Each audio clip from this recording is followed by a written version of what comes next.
Take a seat.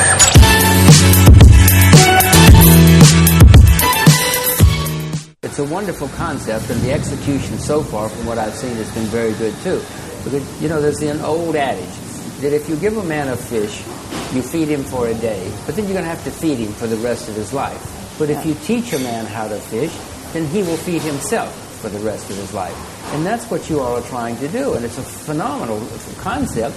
There's a little bit of it in the West, not much, but it's the first time I know of it happening in Asia, and it's a fantastic thing. Not only does it make people's lives better, it makes the country better. The country doesn't have to take care of people. People take care of themselves.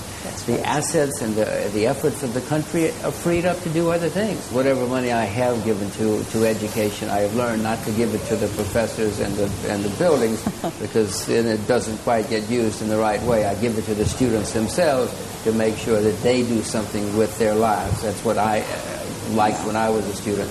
So I guess in that sense, yes, I'm a social innovator. Am I doing what you're doing? No, I'm not smart enough. I'm doing other things with my time. But I certainly support what you're doing. And when I do give money, I try to make sure it's given to unique and different things, where people will be self-sufficient, not where they're getting a handout. I've had some adventures, and I've done some other things, and I've got a couple of beautiful little kids. Got a lot of wonderful adventures. As far as innovating, I do things that other people don't do, apparently. I've ridden around the world. Give me some examples. Well, I rode around the world on a motorcycle. Most of my friends said, "Are you nuts?" Then I went back and rode around the world again in a car. You know as well as I do that the way to be successful is not to follow the crowd, but to follow your own passions. Well, we were following our own passions. We didn't know that we were going to do something spectacular. We were just having fun. At times, Penny, I was a professor as well. I actually spent a fair amount of time being a professor. I found out that I really liked teaching and had a lot of fun teaching, and the students seemed to like it a great deal too. So I have spent a fair part of my life being a teacher, a professor at universities, because I found the students a lot of fun, and I like changing people's lives. I was stunned that I could change some people's lives, and I did change some people's lives, and that's always very good. And so you're a change maker too. Who knows? Who knows? I mean, so far none of them called me up and said you changed it for the worse. So far they've all said I changed it for the better, and I'm hoping to do the same thing now. You ask what I'm doing with myself now. It's mainly my little girls. I didn't have children until later in life, and so my efforts now, whenever I have spare time, energy, or anything else, I try to put it in these little girls, because there's nothing I like better than my little girls. It's very difficult in any country to teach, in any place, to teach people to think independently. They go to school, they come back with ideas. So you have to question those ideas. When people are failing right, left, and center, that's when you really need to think outside the box or to be an innovator. One of the reasons Singapore became such a phenomenal success story is because you did think differently from other people, and you did innovate, and you've got to continue to do it. Many countries and many institutions are now collapsing in this financial situation. Singapore will be maybe the last country standing, but Singapore will come through all of this, but it too has to think differently and uniquely, and because Singapore will make mistakes just like everybody else. So you've got to keep trying to figure out ways to be self-sufficient. Well, there's certainly nothing wrong with making sure you preserve yourself. I mean, I will not fault anybody for trying to make sure they survive, because if we don't have a survival instinct, we cannot innovate and do new and different things. The only way to continue to survive is if other people are surviving too. And if you have a lot of people who are not surviving and who are collapsing, that's not going to be good for you. So you've got to help people think about how to innovate for themselves and how to help them survive, or show them how to survive.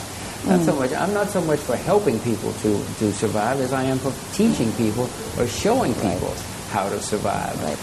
I don't want to give handouts, and from the government's point of view, they're better off if people can take care of themselves, and they can take their money and do other things. They can give their money to me or other things.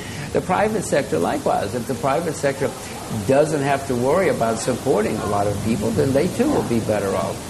I know from my experiences as a teacher, if you can show somebody how he can develop his own passions, or she can develop her own passions, it's mind-boggling. You see people who were basically doing nothing, and all of a sudden were excited about life and excited about something, and they go and do things they never thought about. Instead of just being a slug, watching TV all the time or something. You have people who become very productive, pay taxes, which the government's like, That's right. create jobs, That's which right. everybody likes, the private sector likes, everybody likes that. So that's the best way.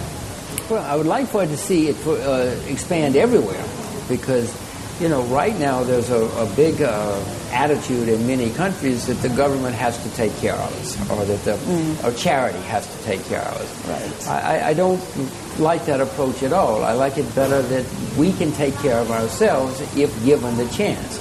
Now, as a teacher, I taught some people that there are many ways to show people that they can take care of themselves.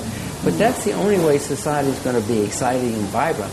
Countries which sit around where everybody is being taken care of by the government usually don't, they just go into slow and steady decline, and the next thing you know, it's a basket case. If I develop my own passion, and I am a successful person, first of all, I pay taxes, but second of all, I'll probably hire other people, because I'll need help. I'm not just going to be a one-man show. And so you don't even have to share in the sense that you mean. But I'm talking about by being creative and developing your own self, you're going to share with society taxes, but also you're going to help other people. You're going to buy products from somebody. Whatever you do, if you become an artist, you're going to buy paint. You're going to buy stuff. You're going to buy easels. So whatever it is that you develop to make yourself self-sufficient, you're going to help other people.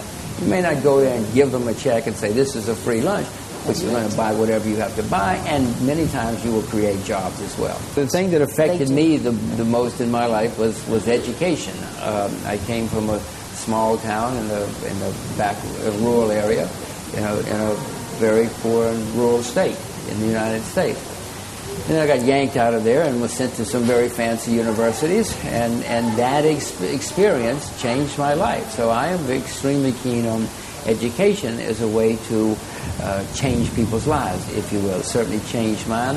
I have been a professor partly as a result of that. But you don't have to go to fancy universities to get education. But if you are open to something, or if you have a passion, back to the artist, if you're an artist, take a course, whatever it is, and then start learning and developing your own passions. And that way you're going to be a more successful and a happier person. And students ask me all the time, well, how can I be successful?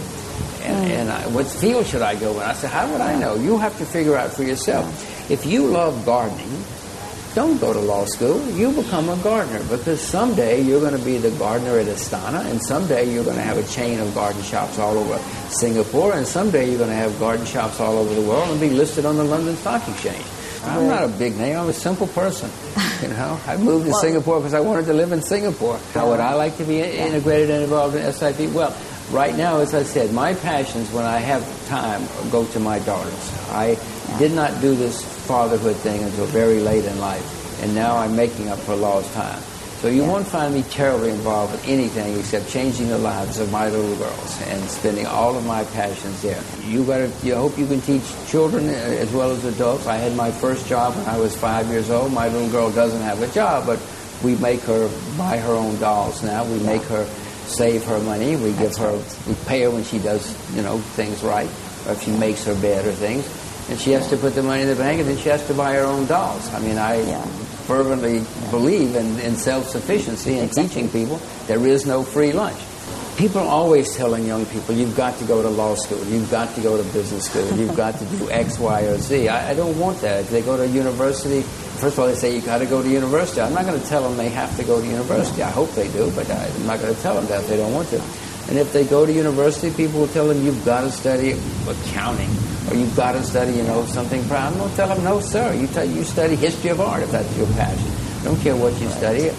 You follow your own desires, and that way you're going to be more successful, and that way you're going to be more productive, and that way you're going to have a life that you think was good. We came to Singapore to make sure that they grew up with Mandarin and that they grow up knowing Asia.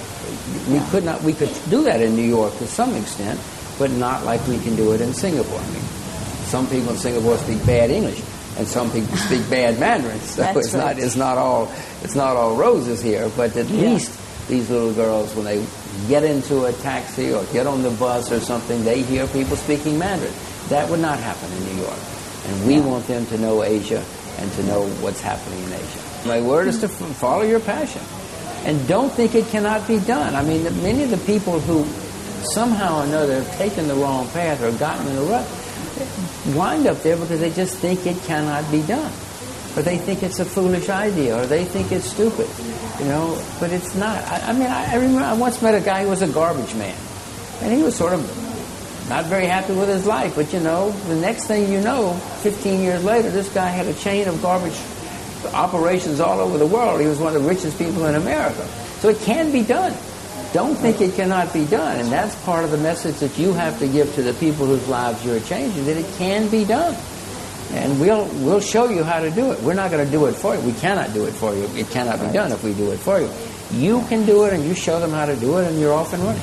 Pursue your passions, and you'll be astonished at how much you can accomplish. Just astonished.